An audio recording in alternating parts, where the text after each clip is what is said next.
Today's topic, building a budget for medical residents. One of my favorite topics because this was when we really started to fall in love with the physician community. And this goes the whole way back to our early days in Philadelphia when we were fortunate to be able to go into a lot of the great training programs in Philadelphia. In particular, Thomas Jefferson was a common stop for us. And we really talked about two things. We talked about student loans and budgeting because these were two very important topics then and to this day for medical residents, not only because it's the foundation of everything that grows from a financial standpoint, but also it's something that we hope you develop early and continue on throughout your career as a physician. So in today's video, we're going to walk through some of the tips on budgeting, some of the things we're looking for, literally walking through a budget. Here's what you can expect for taxes, and here's your student loan payments, and here are some averages on what we see spending is. But best of all, we give you the Excel spreadsheet so that you can customize it because every person is different, but don't forget, every training program is different on what state they're in, what city are they in. Let's use Philadelphia for an example. Philadelphia has a pretty high local tax. Most states don't have local taxes. Pennsylvania does. Some states will have higher state taxes. Plug in your Californias of the world, your New Yorks of the world, where others might not have any. Plug in your Florida, where we're currently now, down here in Tampa. So wherever your paycheck would be, it can vary. And also, it's going to change if you change states or programs and you end up in a different state. So really important topic, very foundational piece of financial advice here. So stay tuned. We're going to get into this, and that's all coming up next.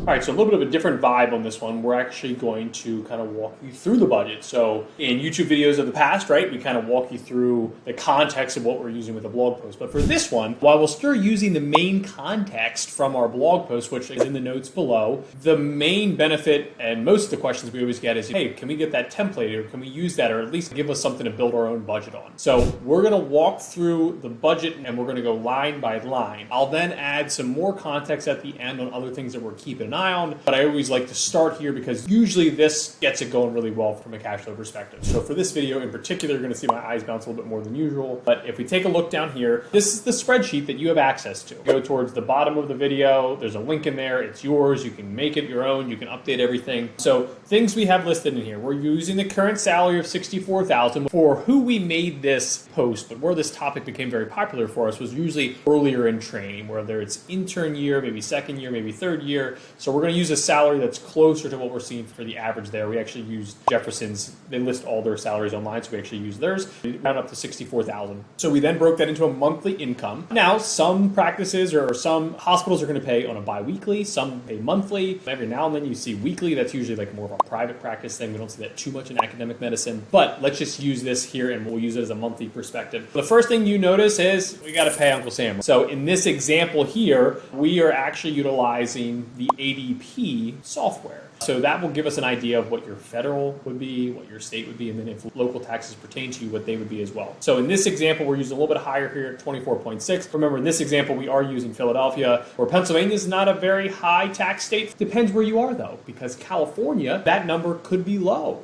just because of how high their state tax is. Now, they have brackets built in, and in most states that do have higher tax brackets, you're going to see brackets in there. Only a few states have flat taxes, Pennsylvania being one of them. So just keep in mind here, this one in particular, this line here, can vary. It's going to be very dependent on where you're working. Federal taxes, same everywhere. That one will be very consistent. The state and the local are the ones that are going to vary based on where your program is. Next up, we had employer deduction. So I usually label this as your true pre-tax deduction. These are things that are going to hit before you see anything hit your pay stub. Now, when I say pre-tax, remember, if you're doing Roth here, that actually would be, that's still after tax. So I'm referring to the term pre-tax and the idea of this is what it's going to be before it hits your bank account. So in this example, we're assuming that this physician is going to do 6% to the 403B. And then between their health, dental, and vision, they probably have about another $120 per month in premiums. Usually your employer is picking up a big tab of that, especially in academic medicine. You're seeing good plans with a pretty large portion of the tab being picked up by the employer. So that's why that number's a little bit lower. If you're in private practice or maybe a smaller group, maybe you think that number is low, but again, remember who we built this for initially, but you can change this. Even when we build our WealthKeel snapshots, we'll come in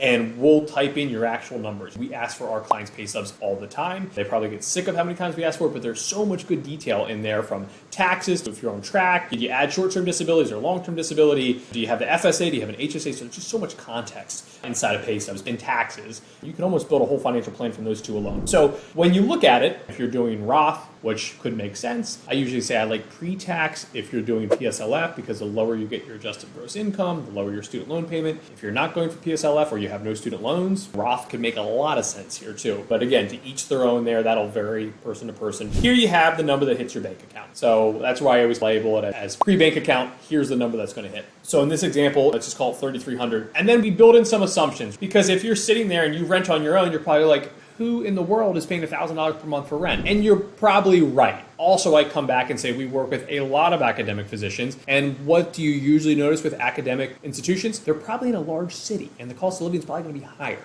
So that's going to have an effect here. This is assuming there is likely some form of roommate occurring here, or with your spouse or significant other, and we're just dividing the budget, right? So this number on your own, you're probably thinking, no way, Jose, where if you are sharing or splitting costs with, again, your significant other, your spouse, this number could fall in line. But remember, make this your own.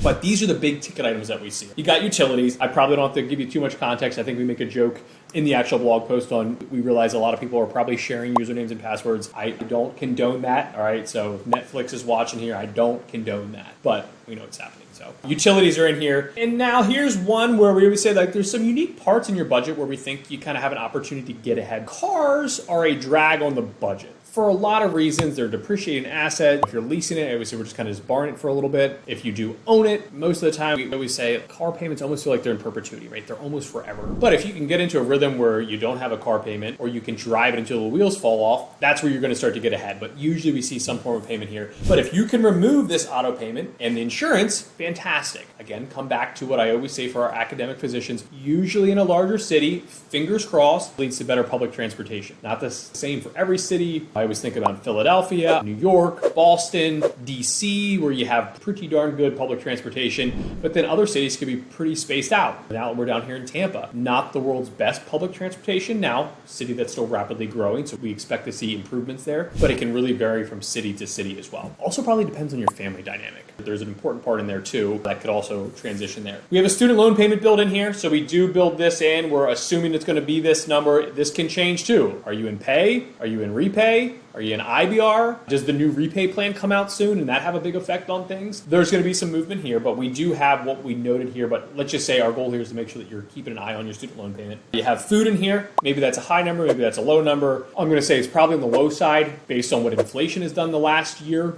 but maybe that'll start to come back a little bit here. But food costs have certainly gone up. We can't avoid that. So food costs are in here. Disability insurance. Even while you're in training, you need to get good disability insurance. I could argue this is your best time to buy it. Also, in your training program, ask HR if they have something called a guaranteed standard issue, or what we call a GSI policy. If you're a female, this could be a huge savings, because these are the last opportunity you're probably going to ever have to get something called a unisex policy, which is very helpful for female physicians. If you're a male and you don't have the best health record, this could also be a huge win for you. So if you're still shopping around here, you don't have anything in place, look to see if your program offers a GSI, guaranteed standard issue. Emergency fund. Bet you didn't expect to see it, but we still want you saving. So just start to put some money aside. Whatever you can get away, it's going to go a long way. And then we have this broader base topic of everything else for about $250. And we still have a little bit left over. And this is not a perfect budget. Everyone watching this is going to have something dramatically different than what I'm showing you right now. But the goal is to preach the importance of having a budget, but also give you something to work with, right? That's half the battle. So here's your template.